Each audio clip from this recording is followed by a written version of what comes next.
അന്തരിച്ച കലാകാരൻ കൊല്ലം സുധിക്ക് ലഭിച്ച അംഗീകാരങ്ങളും പുരസ്കാരങ്ങളും ഭാര്യ രേണു സുധി അലക്ഷ്യമായി വെച്ചിരിക്കുന്നതിൻ്റെ വീഡിയോ വലിയ രീതിയിൽ വൈറലായിരുന്നു. സുധിയുടെ മൂത്ത മകൻ കിച്ചു എന്ന രാഹുൽ പുറത്തുവിട്ട വീഡിയോയിലൂടെയാണ് സുധിയുടെ കുടുംബത്തിനായി സന്നദ്ധ സംഘടനകൾ നിർമ്മിച്ചു നൽകിയ വീട്ടിലെ മുറിയിലെ കട്ടിലിനടിയിൽ നടന് ലഭിച്ച അംഗീകാരങ്ങൾ അലക്ഷ്യമായി കിടക്കുന്ന ദൃശ്യങ്ങളുള്ളത്. നാഴികയ്ക്ക് 40 വട്ടം എൻ്റെ സുധിച്ചേട്ടൻ എന്ന് ആവർത്തിച്ചു പറയുന്ന രേണുവിന് അദ്ദേഹത്തിൻ്റെ ഓർമ്മയ്ക്കായി അവശേഷിക്കുന്ന വസ്തുക്കൾ സംരക്ഷിക്കണമെന്ന് തോന്നുന്നില്ലയോ എന്നാണ് ജനങ്ങളിൽ നിന്നുയർന്ന വിമർശനം. സുധിയുടെ ട്രോഫികൾ കട്ടിലിനടിയിലും രേണുവിൻ്റേത് സ്വീകരണ മുറിയിലുമായിരുന്നു. ഇപ്പോഴിതാ വൈറൽ വീഡിയോയിൽ പ്രതികരണവുമായി എത്തിയിരിക്കുകയാണ് രേണു.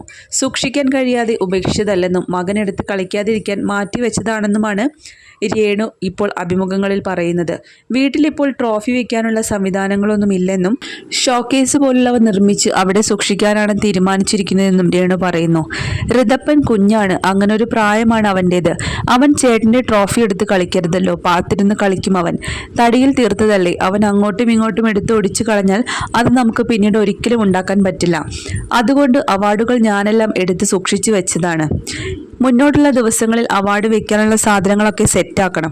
വീട്ടിലിപ്പോൾ ട്രോഫി വെക്കാനുള്ള അത്തരം സംവിധാനങ്ങളൊന്നുമില്ല. സുധിച്ചേട്ടൻ്റേത് കട്ടിലിനടിയിലും എൻ്റേത് മേശപ്പുറത്തും വെക്കാമെന്ന് ചിന്തിച്ച് ചെയ്തതല്ല. എനിക്ക് അടുത്തിടെയല്ലേ 5-8 അവാർഡ് കിട്ടിയത്. അതും വരുന്ന വഴിക്ക് മേശപ്പുറത്തേക്ക് വെക്കുന്നു എന്ന് മാത്രം. അല്ലാതെ എൻ്റേത് ഇവിടെ ഇരിക്കട്ടെ എന്ന രീതിയിൽ സൂക്ഷിച്ചു വെച്ചതല്ല. സുധിച്ചേട്ടൻ്റെ അവാർഡ് കുഞ്ഞ് കളയാതിരിക്കാൻ വേണ്ടിയാണ് അങ്ങനെ വെച്ചത്. അവൻ്റേത് അങ്ങനൊരു പ്രായമാണ്. മാത്രമല്ല ചേച്ചിയുടെ മക്കൾ കൂടി വരുമ്പോൾ ഇവർ ഞാനറിയാതെ ഫോൺ അടക്കം എടുത്തു കളിക്കും. ഒരു ദിവസം ഞാൻ ചെന്നപ്പോൾ സുധിച്ചേട്ടൻ്റെ ഫോട്ടോയിൽ കുഞ്ഞുങ്ങൾ പൊട്ടൊക്കെ വെച്ച് കണ്ണെഴുതിയിരിക്കുന്നു. അച്ഛനെ ഒരുക്കിയതാണ് എന്നാണ് ഞാൻ ചോദിച്ചപ്പോൾ പറഞ്ഞത്. അങ്ങനെ ചെയ്യരുതെന്ന് പിന്നീട് ഞാൻ പറഞ്ഞു കൊടുക്കുകയാണ് ചെയ്തത്. ചെറിയ പ്രായമല്ലേ, 5 വയസ്സായതേ ഉള്ളൂ അവന് എന്നായിരുന്നു രേണുവിൻ്റെ വിശദീകരണം. എന്നാൽ സുധിയുടെ ആരാധകർ രേണുവിൻ്റെ ഈ മറുപടിയിൽ തൃപ്തരായിട്ടില്ല.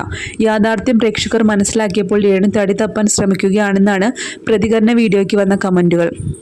സുധിയുടെ 3ാം ഭാര്യയാണ് രേണു. നടന്റെ ആദ്യ വിവാഹത്തിലുള്ള മകനാണ് രാഹുൽ. ആദ്യ ഭാര്യ ഉപേക്ഷിച്ച് പോയതിനു ശേഷം സുധി 2ാമത് വീണ്ടും ഒരു വിവാഹം കഴിച്ചിരുന്നുവെന്നും അത് ഡിവോഴ്സ് ആയ ശേഷമാണ് രേണു ജീവിതത്തിലേക്ക് വന്നതെന്നും അടുത്തിടെ പ്രചരിച്ചിരുന്നു. എന്നാൽ സുധി നിയമപരമായി വിവാഹം ചെയ്ത വ്യക്തി താൻ മാത്രമാണെന്നാണ് രേണുവിൻ്റെ പ്രതികരണം. സന്നദ്ധ സംഘടനകൾ നിർമ്മിച്ചു നൽകിയ വീട് വളരെ വൃത്തിയില്ലാതെ സൂക്ഷിക്കുന്നതിനും കുടുംബാംഗങ്ങളെ മുഴുവനും രാഹുലിനു കൂടി അവകാശപ്പെട്ട വീട്ടിൽ താമസിപ്പിച്ചിരിക്കുന്നതിനെതിരെയും പുതിയ വീഡിയോ വൈറലായതോടെ വിമർശനമുയർന്നു. സുധിയുടെ കുടുംബ വീട്ടിൽ നിന്നാണ് രാഹുൽ പഠിക്കുന്നത്. വല്ലപ്പോഴും മാത്രമാണ് രേണുവിനെയും മകനെയും കാണാൻ കോട്ടയത്തേക്ക് വരുന്നത്. വെറും ഒരു അതിഥിയെപ്പോലെ മാത്രമായിരുന്നു സുധിയുടെ മകനായ കിച്ചുവിനെ കൂടി അവകാശപ്പെട്ട ആ വീട്ടിലേക്ക് വന്നപ്പോൾ.